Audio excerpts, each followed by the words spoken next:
And at the request, we have decided to offer the FCC as a platform so that they can reach out to the people of India and people everywhere what is going on in Bangladesh at this moment, particularly the way the minorities are being treated.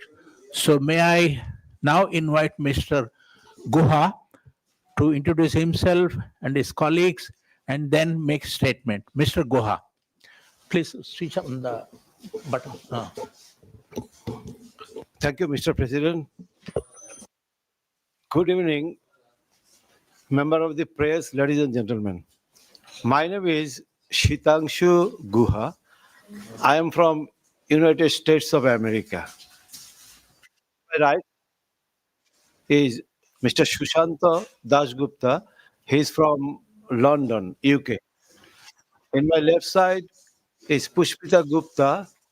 She is from London, a politician of Labour Party.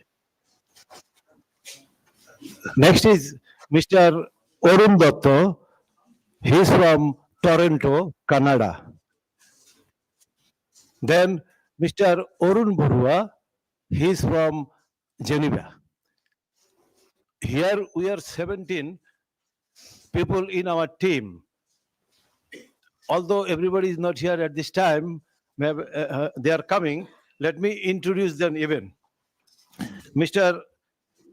Sushanta, no, sorry. Suhash. No. Mr. We are 17. There are Suhash Barua sitting in the back, Mr. Rupan Guha, Ira Dotto, Mr. Dilip Karmakar from Montreal, Alpana Guha, and others. Distinguished members of the Foreign Correspondents Club of South Asia, happy advanced New Year to everyone. Thank you very much for providing us the opportunity to address and share the dire circumstances faced by the Hindus, other religious minorities, indigenous people, and tribal groups since 5th August 2024 under the hostile and pro-jihadist illegal government in Bangladesh. We represent the collective voice of concerned expatriates, community leaders, human rights defenders, and advocates for justice, calling for urgent attention to this humanitarian crisis. Today, on behalf of the Bangladeshi expatriate Hindus and other religious minorities living in the United States, Canada, Europe, and around the world, we have turned to you for assistance so that our relatives and friends who remain in Bangladesh can survive in their ancestral homeland with safety, security, and dignity of their women and life. I am quite sure that you have a very good knowledge of Bangladesh's current situation. We have provided you the print copies of our submission to you all.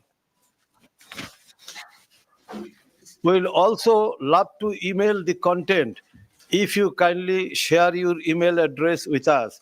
So I am not reading out all those in the submission.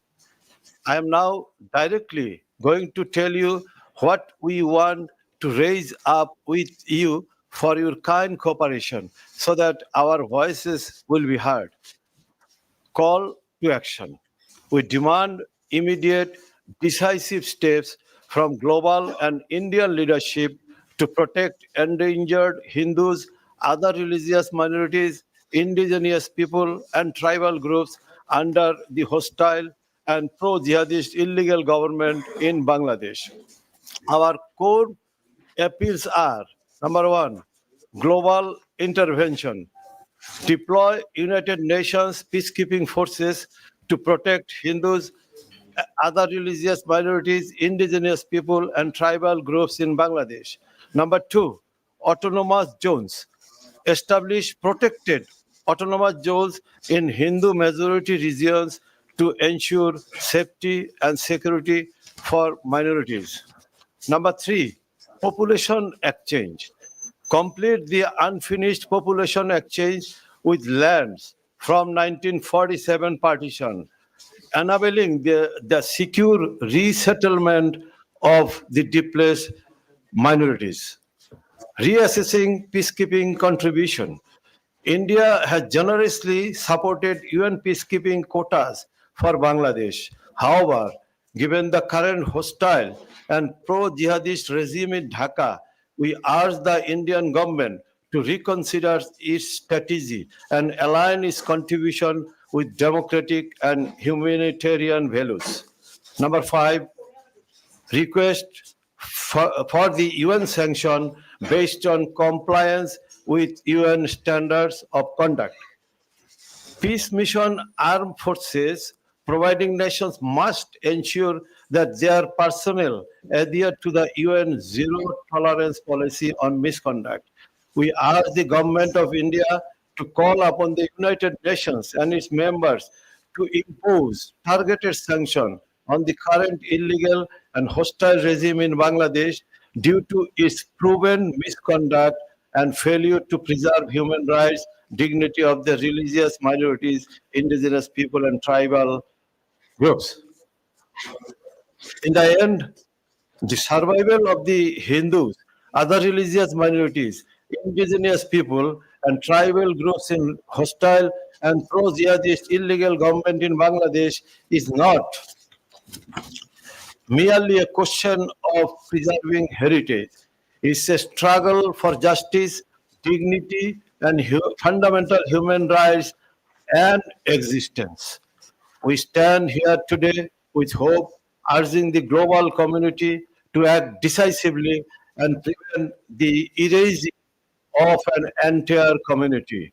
We thank the Foreign Correspondents Club of South Asia for amplifying our voices. Let this platform be the beginning of a global effort to restore security and dignity for Hindus and other religious minorities in Bangladesh.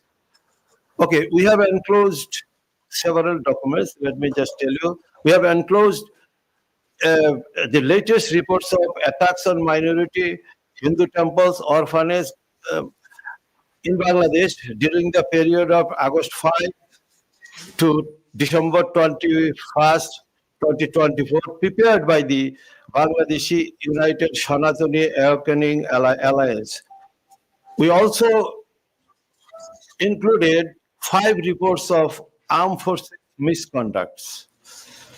We included 3 recent reports of incidents on Hindus, just recent from 25th December to today. We enclosed 4 reports of the release of prisoners associated with the militant Islamist activities in Bangladesh.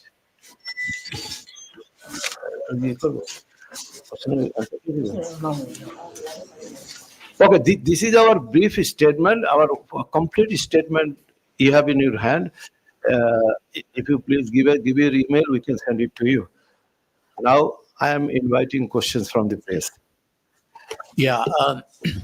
Whoever has a question, Ross, kindly raise your hand. Once you are identified, wait for a microphone to come to you. Identify yourself and ask the question. Thank you. Yes. वहाँ खड़े हैं. Hi, this is Taposh Bhattacharya from Doordarshan. Just wanted to know if you believe that the state machinery is in cohorts with the other political parties to subjugate the freedom of press there. Okay, there is no such thing, freedom of press in Bangladesh. It is totally controlled by the government. Yeah. Hold on. Here.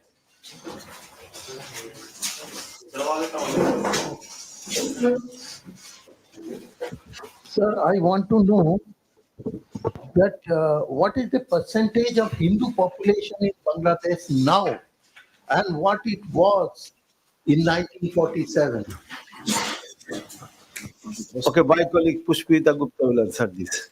Sir, I just wanted to include, I also wanted to know in the liberation movement, Bangladesh liberation movement, at that time also it was a population of Hindus. So 47, 70s, and now. If you can.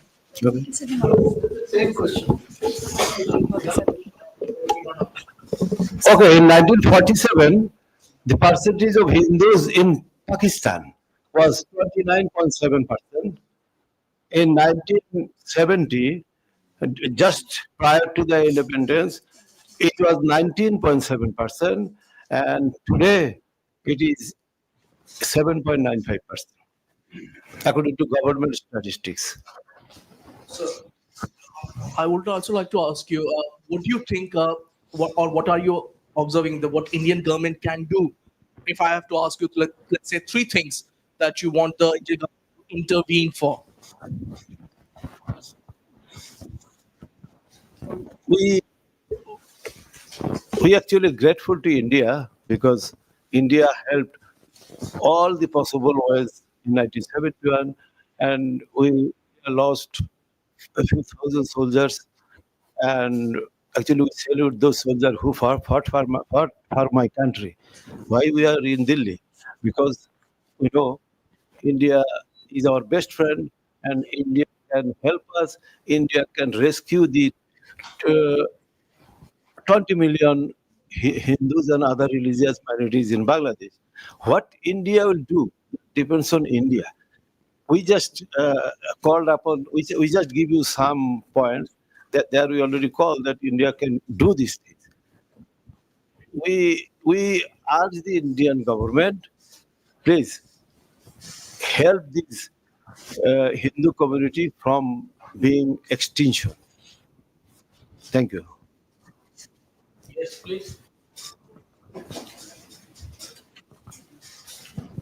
So this is Soumya from Republic TV. I just wanted to ask, do you think Foreign Secretary Vikram Misri's recent visit to Bangladesh has changed situation for Hindus or for that matter other minorities there in Bangladesh? Thank you. We think what Vikram ji did is good, but we don't think nothing. We think nothing has changed with that. I'm Sandeep Jindal. I'm advocate by profession at Supreme Court of India. My query is regarding the rehabilitation of the persons, because in these kind of situations, the most vulnerable segments are the women and children. Whether any international diplomacy or any kind of measurement has been taken up so far with respect to the protection of the women and the children, because sometimes we see that these are the vulnerable groups, and after that, say like trafficking and say like situations are increasing day by day in such situations. Okay, my colleague Pushpita Gupta. First of all, yeah, sorry, I'm not sure from, I'm not representing British politics or Labour Party or anything. I'm came here to represent Hindus in Bangladesh. No, no protection for women and girls or children in Bangladesh. Recently, a 15-year-old boy was killed so brutally in front of the army and in front of the police station. And the jihadists announced the boy has been, he announced and loudly and celebrated that he has been killed. Although he was still alive, luckily he's alive, but that way they were tortured him, and as the celebration was live on Facebook. Yeah, yeah.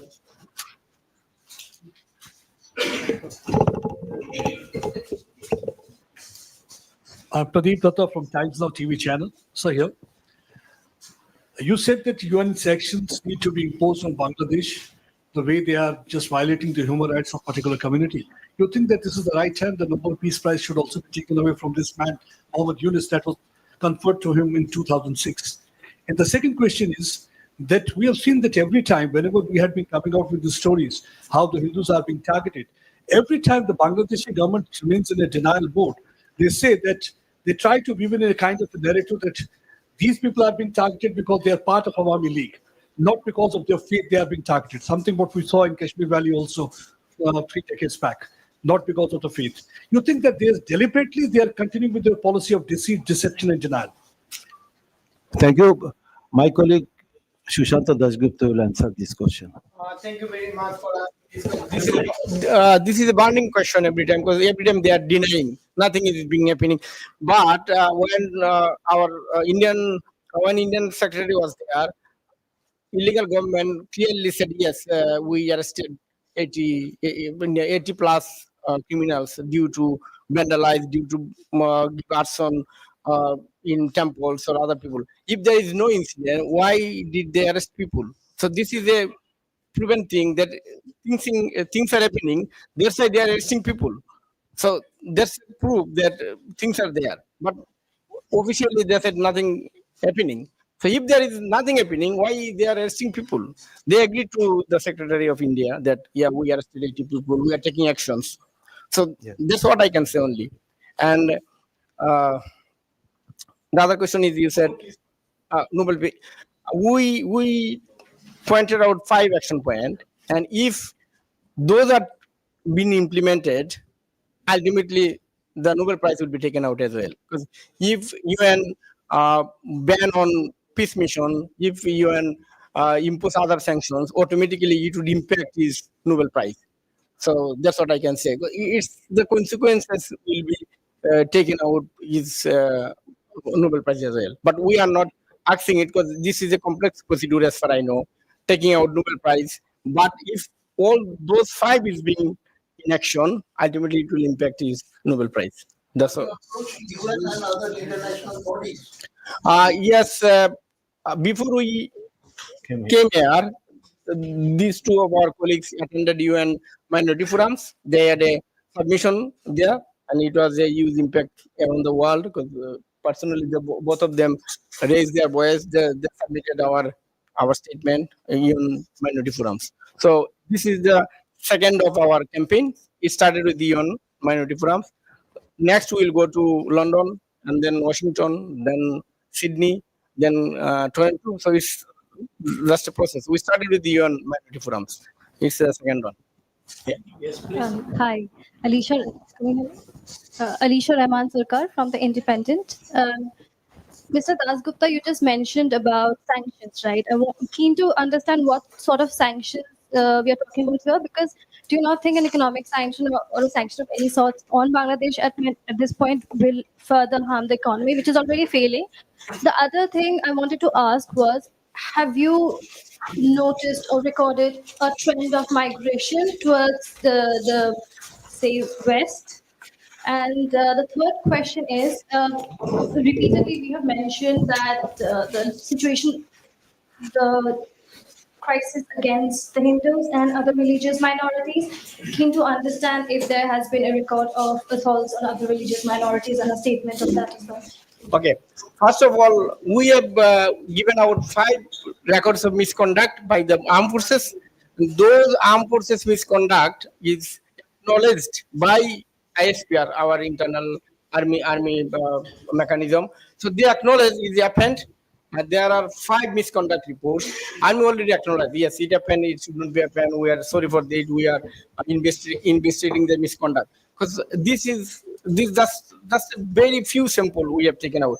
There are 5 already there, and army already acknowledged. So we can say yeah, the army there are army misconduct in Bangladesh. They acknowledge 5 of them.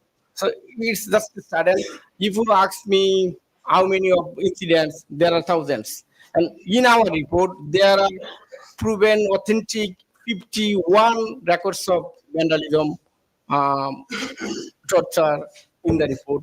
They are all identified. And also we have added a report from Pratham in Bangladesh. You know, Pratham is so-called, not so-called, uh, uh, it's actually proven that they are pro Yunus government. So even this pro Yunus government, Pratham said there are 1,000 plus incidents affecting minority. It's not only Hindus. It happened to Christian. It happened to Buddhist. It happened to Iltrex. Last week, you know, there are a burning incident of 17 houses in, I think it's in Christmas Day. 17 houses are burned down. So it's being recorded, but not all reported. But we are recording them. If you go through our report, you obviously would get 51 records of definite incident, and I can guarantee that all are authentic. Nobody can ignore them. Even Yunus government cannot ignore them because it's reported by their own newspaper. That's what I can say, please.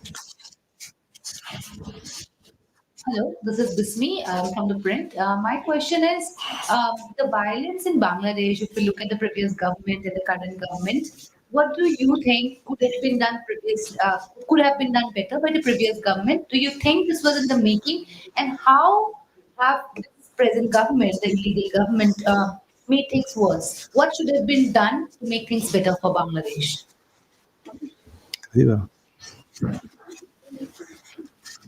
Sir, one more question to ask. Okay. Actually, the previous government, we many times demanded the government implement a rule, implement a law. We call it Minority Protection Act. But the previous government never did that. We believe that if it was there, that there should have some sort of relief. And unfortunately, we are being persecuted last 53 years from the inception of Bangladesh. So far, not a single case has been tried. This is not, it is a denial. Somebody asks this question. All governments deny that nothing happened. So this is all government just deny. So we are here today that it is a mess. That means what we are going, what the Hindus are going at this time, it is unbearable. And anything? Just to add on that, so your question was what could have been done better in previous government? Yeah, the previous government could have done better because there was the majority, and we have been fighting for 1972 constitution. But they could have done that rather than opening loads of madrasas around the country. They could have had proper school, proper education. They could have spent the money on proper history, museums, education, and they had they opened. I do not remember the 500 model masjid, 560 model masjid in every district in Bangladesh.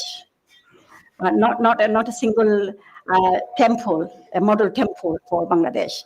And there are many other ways because the name of my organization is Secular Bangladesh Movement, and we had the opportunity. They had the opportunity. The coalition with us. They had the opportunity to talk with us. They had the opportunity to make a good community alongside with their political parties. There are a lot of other individuals who wants to support this government because they're pro 71, but they didn't. They could have done better.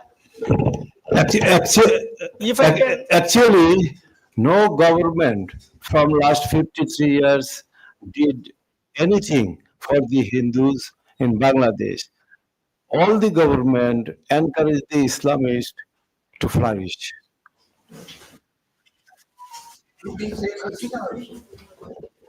When I say all the governments, yes, I did include her also. Sir, one more question to ask. Pakistan Army is set to return to Bangladesh for the first time since 1971, with the army training set to begin, likely to begin from February 2025. How alarming is this situation going to be for India and, for that matter, other countries as well? Thank you. If I answer it, let me tell you other few things. I think everybody know by this time that there is no visa fee required for Pakistani national to Bangladesh, and for Bangladesh there is no visa fee required for Pakistan as well. It was never in Bangladesh. It happened after 5th of August. I mean after the illegal government is there. You don't need to any visa fee to go Pakistan, and Pakistani people can come straight away without any visa fee. And not only this, there are a system in place that if any ship coming from Pakistan, they should go through red alert zone. but it's been withdrawn. Another incident I can add, there was a ban of Pakistani students in Bangladesh. There was a ban within the university that no one can come to Bangladesh from Pakistan to study, but it was also withdrawn last week. So these three incidents is a uh, adding value to your questions that. And the fourth one is this, that Pakistani armed forces coming to give training, provide training to Bangladeshi guys. Obviously it is a very, very alarming thing. It's not only for Bangladesh, and obviously it will affect India as well. See, if I give an example of another one, the Ghulam Azam, one of the most war criminal in Bangladesh, is on was suspended during Sheikh Hasina's period. But after 5th of August, his ban was also done. He is now Brigadier General, retired. So there's are examples. This government, we always say, is just another Pakistan. So if you see one side, one Pakistan, other new Pakistan is there. So obviously India will suffer. So that's what I can say from my view. Thank you. Uh, I'm Nishant Kumar Azad from Organizing English Weekly. My question is, in India there is a section, and whenever we used to raise the issue of persecution of Bangladeshi minorities or Hindu, there is a narrative that we are peddling a narrative of Hindutva and Hindutva government and the Modi government. What do you have to say on this? Okay, let me answer it again. There is nothing for Modi ji to impose any ism in Bangladesh. Actually, we are fighting for our own. We are fighting for religious minority groups, Buddhist, Christian. Even we work for atheists. It's not a problem, but it does not mean anything to Buddhism or any other things in Bangladesh. We are fighting for our own. We are fighting for our own right. So if I mean, there's nothing deal with as you said, Hindutva there. We are fighting. This is our land. We have to live there. So there's nothing to deal with Hindutva there. We are working for our right. We are working for our own human rights. That's it. I can say. No deal with Hindutva there. It's straight away my rights, his right, our right, everyone. This is okay. So my journey is for this 1 years, and the reason I'm in this field is because the jihadis, they actually killed my mother. They killed my mother, and not only that, they got my home too. And that was my childhood. That was my childhood. That's my upbringing. When we have children, we let them play, we let them flourish, we let them go to good school, good university. I didn't have any of this because of this persecution. And this journey has been my very own journey. Because I'm in India, it's not that the India government telling me to do all this job. If you read this book, this is a pure book. This is the journey of many people's lives in Bangladesh. You probably have this book. So these stories, probably you're just listening, this is Pushpita's story, but it's not Pushpita's story. If you visit Bangladesh, the story is for thousands, and I don't know how many people are suffering, and how many women losing their mothers, daughters, fathers. It's been constant. It's been non-stop since. I would say, if you remember, it's not only about killing. They're mentally tortured. The people are in fear. They're not saying anything. They're scared to do Hare Krishna. The other day they were chanting. There were the prayers, and the neighbors came out and saying, "You cannot do that. If you want to live in Bangladesh, or you cannot do that. Otherwise, you go to India." So everything happened in Bangladesh, and if you say anything, they say this is coming from India. If you follow my Facebook, so many people say you go to India. This is not your country, but this is my country, because my father and my grandfather both were freedom fighters. My uncle were freedom fighters. And my mom was a young widow. She had many opportunities to leave the country, but she didn't. She stayed in Bangladesh with her young children because she was a very proud Bangladeshi. So am I. and I will fight for these rights and nothing to do with India. The reason I came to India, and this is my very first visit, I would say, because I want to fight for my rights. I want to fight for my communities in Bangladesh. I want to fight for Hindus' rights in Bangladesh. And I also want to save my country, Bangladesh. Bangladesh is my country. Hi, I am Ghazali from NDTV. I just want to ask that do you think India should also consider trade ties to revise its trade ties with Bangladesh since the diplomatic pressure is not working out? Our colleague Arut Datta will answer that question. Yes, thank you very much. I heard something about the last question also. I'm answering your question now. Yes, India has a lot to do about the trade. Bangladesh is completely dependent on Indian goods. Without, I'm sorry. Thank you very much. Yes, Bangladesh is completely dependent on. It's not working. Yeah. Okay. Yes, Bangladesh is completely dependent on Indian products. If the trucks don't go, they will go hungry. There's no doubt about it. Still, this government don't want to act accordingly. In the last government, there was a good relationship with India, and everything was fine. After the regime change, things become miserable. People are going hunger every day now. So business must continue, otherwise people will die. Doesn't matter Hindu, Muslim, or whoever. Everybody will die. So we want Indian government to act accordingly so that Bangladesh government get the lesson and to proceed further. And about the last question, since 1971, we are facing issues with the minorities. Our house was burnt in 1971. All Hindu families, like you can say 95 lakhs of Hindu families, those who are in refugee in India. I was a refugee in India in 1971. I was in refugee camp. I volunteered in Indian Red Cross Society for 9 months. I was enlisted in the youth camp to go to freedom fight, but before my turn came in, Bangladesh was independent in 9 months. So I could not join directly in the freedom fighting, but in camp also, in refugee camp, thousands of people died in front of our eyes. And there is no record, believe me or not. Nobody knows how many people died there. Every individual Hindu families were affected. Not a single Hindu family could escape from this kind of atrocities. 3 million people killed.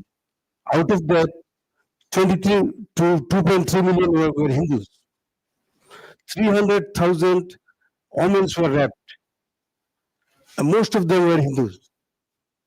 And collaborators in Bangladesh, the collaborators with the Pakistani army, these are all Bangladeshi Muslims. They are called Rajakars.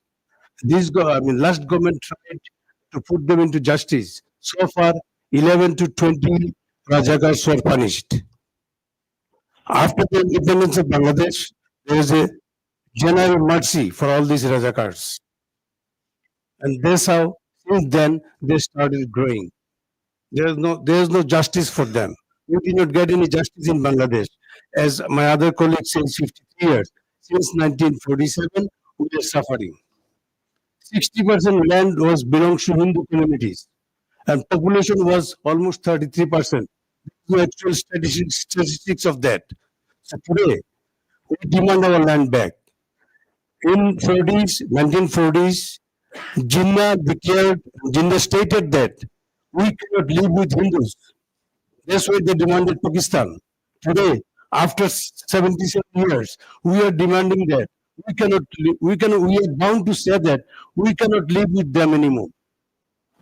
We lived there so many years with such a pain, and nobody, including world body like United Nations, United States, India, nobody looked after us. There is no record in Bangladesh government that how many people died during 1971. It's very sad to say that our independence, architect of Bangladesh, Bangabandhu Sheikh Mujibur Rahman, he also did not take care of these things. He was called Bangabandhu, like Friends of Bengal. and he was declared as the father of the nation. But we did not get any justice from him also. We have never been looked after. So we demand Indian government, including Indian population, plus the world body, to take care of this Hindu population. We are suffering since 1947. Nowhere in international bodies talked about atrocities on Bangladeshi Hindus. So this is our pain. We are carrying out this pain since last 77 years. I was born in Pakistan. After that, in 1971, we were Bangladeshi. So we want justice. We want to live peacefully. So there must be a permanent solution. That's all I have to say. Thank you. Okay, let me just add one sentence to his question thread. When Dhaka has a hostile government, India should treat Dhaka the way it treats Pakistan. Thank you. Yes. One question here, that is, we have been reading a lot about what is happening to the minorities in Bangladesh, most particularly the Hindu minorities. But we have seen some pictures, some clips here and there, those also have stopped coming now, about how women are being targeted. Women who were serving in good reputed positions in colleges, university or government office. Also, young women who have to come out for their education, work, etc. I want Pushpita to tell us very briefly, what is it that the women are going through? Is some effort has been made by the law and order machinery, whatever it is called at this point of time, to make women feel safer out there? You actually answered the question when you asked the question. So obviously, when women are not safe, we have a big team with us. I won't be able to disclose the name. So 17 of the delegation we have, one of the delegation from Bangladesh big teams, and she's a student from Dhaka University, and she has to leave the country just before her exam, because if she goes to go to the university, she'll be attacked. When she was living in her home in Dhaka University, all her sarees, all her books, everything was burnt. And then she was many attempts to rape her, attack her, even murder her. So this is the scenario of Bangladesh. No women, it's not about only universities and in the college. Teachers, women teachers, because in Bangladesh it's very common in Hindu families. The young daughter-in-laws, they feel safe to go to primary school. So they are in fear because they are being attacked and they are being told, do not come to school, even forced to be reside. No, on top of that, this rape is very, very common at the moment. Women are not disclosing that because this rape is happening in front of their. Cases have been registered of rape. So, the reason we're here, because. Let me show you one thing. It happened last day before yesterday. It's in Bengali because no English newspaper published it. Because if they publish it in English, it may come into the world. So I am just showing it in Bengali. It says it was a gang rape, a Hindu woman, and she was a UP councillor. She was raped and then killed by poisoning. So that's one example I can show you. That's day before yesterday. So she's in Hindu lady, gang raped, poisoned and killed. So even the English newspaper like Daily Star is the biggest and largest in Bangladesh. They did not publish it. It's a very small newspaper. They have to publish it because if it is in English, you can see it. So it's in Bengali. I'm showing the Bengali one, but you can see the picture. That's 2 days ago. So even nobody dared to go and register a case. I have another case I can show you in my mobile phone. It happened yesterday. He was a victim of 5th of August. His name is Subol. So he went and filed a case. Today, this morning, he was brutally about to kill. If I show you the picture, you might not sleep tonight. So those are happening, but who will go to register it? If they register it on the next day or after 3-4 days or even 5 days, he'll be killed. So there are cases, there are news, some minor newspaper publish it, but not many English newspaper dare to publish it. So that's how I can explain the scenario in Bangladesh. So I add into that, there was a video, somebody is announcing, saying your daughter will be taken away next week.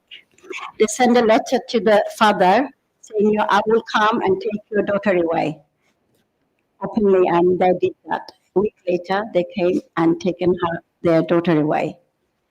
And father cannot save his own daughter. And this is the scenario of Bangladesh.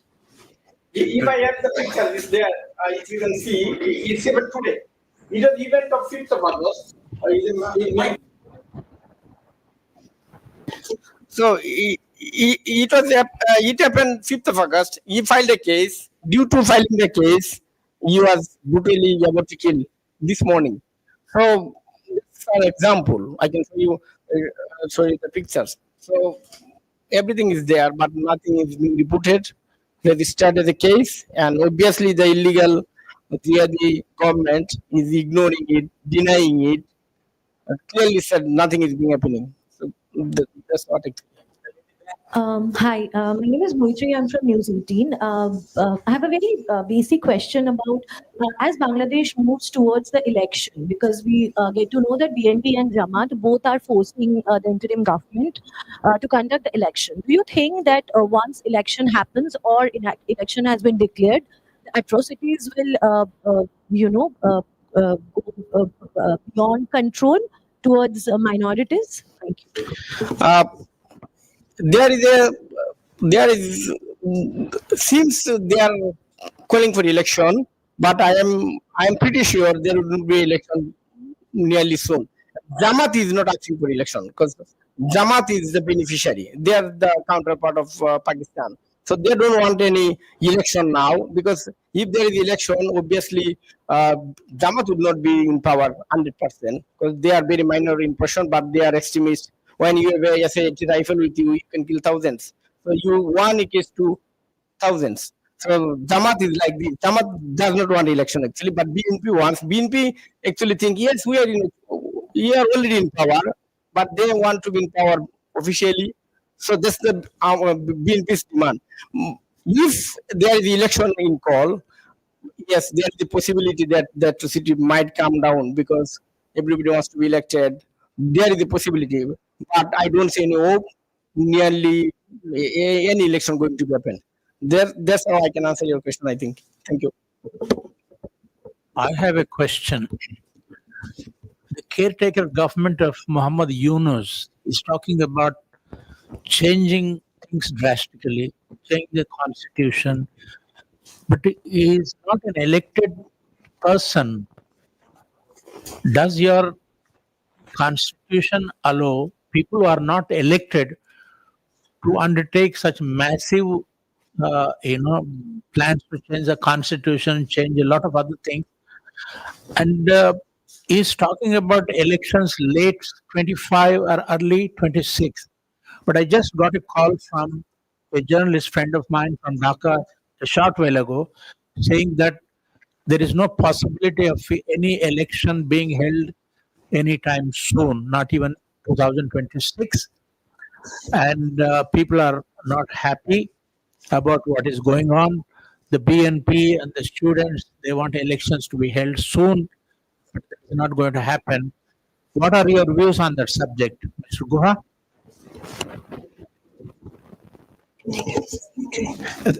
Thank you, Mr. President. If you notice that in our submission, we boldly, several times told that it is an illegal government. So now I give the mic to my colleague Sushanto to explain it briefly. This is what Mr. President said actually. That's why we are here, because the main reason we are here to raise the issue to the world, because the government in Bangladesh is completely illegal. You see the title there, we clearly said hostile, pro-jihadist, illegal government. This is because they took oath based on the constitution. But in the constitution, there is not a single word interim. There is no mention of interim government in Bangladesh. You are taking something based on something, but this does not exist there. So this is completely illegal government based on the constitution. And actually, the answer is within your questions.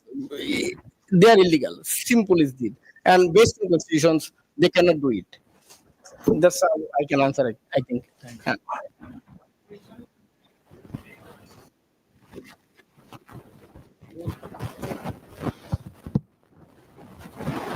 You want a United Nations sanctions, and everybody knows that why the situation in Bangladesh is like that. Everybody knows about the hand of United States of America, also the role they played in ensuring that such a kind of a situation is there. So in such a situation where United States is not on your side, it's on the Bangladeshi side, on the UNIS side, you think that the United Nation that is considered to be a dummy is really in a position to impose any kind of a sanction? Um, if I answer your questions, I would say United Nations is just one country among other United Nations countries. If Security Council is not just USA, so there are other countries like Russia, like India, like France, like Germany, like Australia, okay, even Canada. So there are other countries. It does not matter America wants or does not want. If India proposed to the UN Security Council in our neighbor country, we see a completely illegal government. So India can request to UN or propose the United Security Council to sanction or put peace mission there. So it doesn't matter how big is USA or USA is pro illegal government or not. Or not with them or with them, they are only one country. In boot, it's one boot. If you count the number, they are only one. There are other several countries. So we can say like this: if other countries propose, yes, America may bet or may not, but it should be raised. I think Mr. Okay. Mohan can answer it more appropriately. Yeah, I'm an American. So it is not America. It is the Biden administration who is supporting UNIS government. That's why we are eagerly waiting for Trump administration to come. 20th January is the day we hope things will change again. We hope. American policy doesn't change overnight, but Trump is the hope for the Bangladeshi people. Trump is the hope for the free world. So just wait few more weeks. Let's hope the best. Thank you. Yes,